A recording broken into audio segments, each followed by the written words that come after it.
Hey guys, Frapp here. First of all, welcome to my channel, all of you aspiring flag-carrying meat sacks.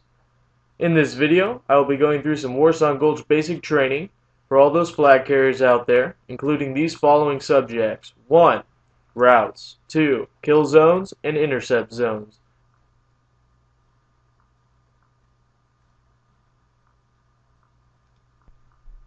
First things first, we're going to discuss routes. Now, I've highlighted both of the most famous routes in the blue colors.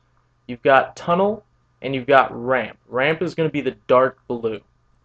Now, as you can see, I've already drawn them out for you, and those are the main routes that you're going to see people take. Most experienced players in World of Warcraft are going to take one of those two routes.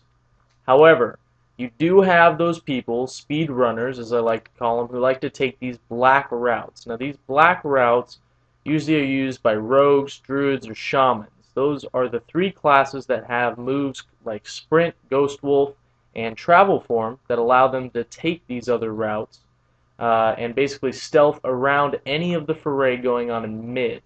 Mid is the section right here that I'm highlighting in gold for you. Now in mid, that is where most of the battle is going to go on. It's usually controlled by one of the two sides. Either Horde or Alliance is going to control it. Now, entries to mid are from the graveyards. The Alliance graveyard is marked right here, and the Horde graveyard is right here. Both on opposite opposing sides of the mid. Now, from these graveyards, you're going to see a lot of the opposing enemy attacks coming to you. Therefore, as Horde, you're going to see a lot of the Horde flag carriers going down to the right, and you're going to see a lot of Alliance flag carriers going up to the left. From those areas, you're going to see a lot of foray going on in the mid. As a flag carrier, your job is not to sit in the middle. If you are sitting in the middle as a flag carrier, you are an idiot. You need to quit the game, delete your character, and never play World of Warcraft again. Now, your positioning as a flag carrier is always going to be left if you're Alliance, right if you are Horde. Do not take a black route unless you are a speed runner. Do not go up to roof unless you are not a tank. If you are a tank, your job is to go straight to your flag cap and stand there. Do not go anywhere else. You need to stand on it. Don't run around the battle room. Do not do anything in that room but stand on your flag cap. The reason for that is because as soon as your flag is returned, and capture the enemy's flag in milliseconds so they cannot crowd control you and take the flag again. Now, you're going to get raged at if you do that, so it's not smart. Talking about the blue routes. The light blue route is tunnel. Tunnel is usually the smartest, fastest way to get in the middle. However, with that, you're going to walk right into a foray of enemies right in this area here that I'm circling for you. As you go left, you're going to be crowd controlled this entire arc up to your tunnel. You better expect it, better have your cooldowns ready.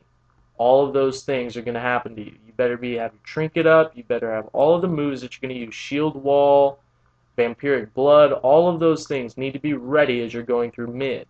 If you have a healer, don't worry about it, just get running, do not turn around, do not fight, just keep going towards your tunnel. Now I'm going to take a couple seconds to go into describing the two targets that I have located on your map. These targets are basically buffs or pickups that you can use. Other buffs and pickups that are on the same sides are here and here. You've got health in this and health in here. This is circled in black because you absolutely at no time want to be picking this up unless you are a speed runner going on a black route. If you are going along a blue route, do not take the time to run into the enemy's graveyard just to pick up a restoration buff. Now, as you're running along the blue routes, it is possible if you don't have a healer. I occasionally do it. It's very rare that I do it, but you can run to the left, pick up your speed, and also get backup from your graveyard, as I located earlier. This is nice if you don't have a healer in your group and you're trying to run as a solo tank and you don't have heals. As a blood DK, I rarely ever have to do it. However, if you're a warrior or a speed runner going along this black route, it could be suggested to use it. There's another route that you can take up around here behind the trees, grab it, and then continue towards tunnel. I see druids do that occasionally, especially because the resurrected team members here can usually intercept any crowd control that has located you.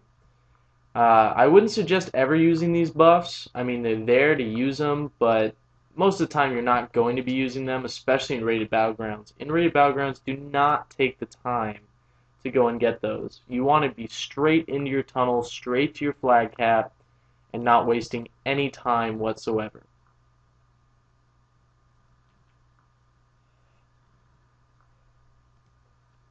Next, I'm going to take a second to talk about Killzones. Now, it's going to be real quick, highlight, basically showing you things that are going on, taking a little more time in mid.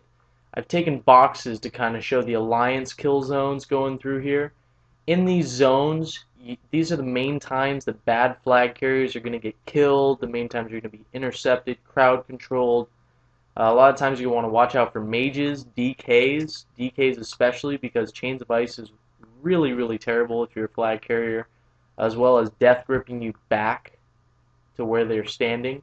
A lot of times you'll see a DK do that. As a blood DK tank who's running the flag, you do want to do that if someone else has the flag and you don't really know what to do and you don't put out a lot of damage. You really want to go for the enemy's flag carrier.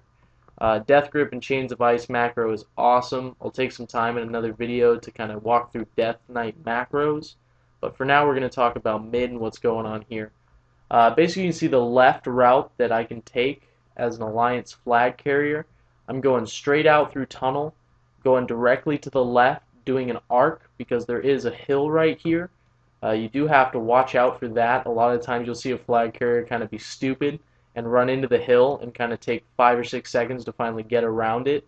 You do want to go straight up the pathway. There's a path built in there, and go straight into your tunnel. Anyways, take a moment to look at these. These are your kill zones. This is where you're going to really want to watch out for enemy crowd control. It's probably going to be the place where you need the most heals outside of in your flag room if your offense hasn't returned your flag yet. This has been Basic Training, and I am Frappuccino from Bronzebeard. I hope this helped all of you newbies that are new to flag carrying. I will be coming out with more videos going more in-depth into the Battleground Warsong Gulch. It'll be my focus this month. Next month we'll be doing a Rothy Basin, and I hope you guys will subscribe and watch my videos in the future.